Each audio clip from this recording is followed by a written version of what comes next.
ఒక అరణ్యంలో జింక ఒకటి ఉండేది. దానికి తొందరపాటుతనం ఎక్కువ.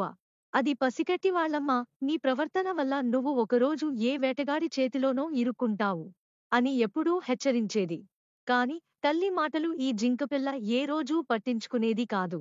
చాలా నిర్లక్ష్యంగా తల్లి మాటల్ని కొట్టిపారేసేది.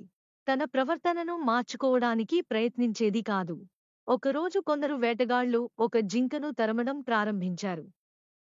ప్రాణాలు కాపాడుకునేందుకు పరుగెత్తి ఆ జింక చెట్ల పొదల వెనుక దాక్కుంది. ఆ వేటగాళ్ళు దానికోసం వెతికారు. కాని అది ఎక్కడా కనిపించలేదు. వారు అలాగే ఆలోచిస్తూ నిలబడ్డారు. వారు వెళ్ళిపోయారనుకున్న జింక అక్కడ చెట్లకున్న లేత ఆకులను కొరికి తినడం ప్రారంభించింది. దానితో ఆ చెట్టు కొమ్మలు కదిలాయి. ఆలోచిస్తూ నిలబడ్డ వేటగాళ్లలో ఒకరి దృష్టి కదిలే కొమ్మలపై పడింది. వెంటనే అతడికి విషయం అర్థమైంది.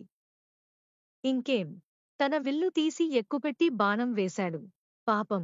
జింక ప్రాణాలు కోల్పోయింది. దాని తొందరపాటే దాని ప్రాణాలు మీదకు తెచ్చింది.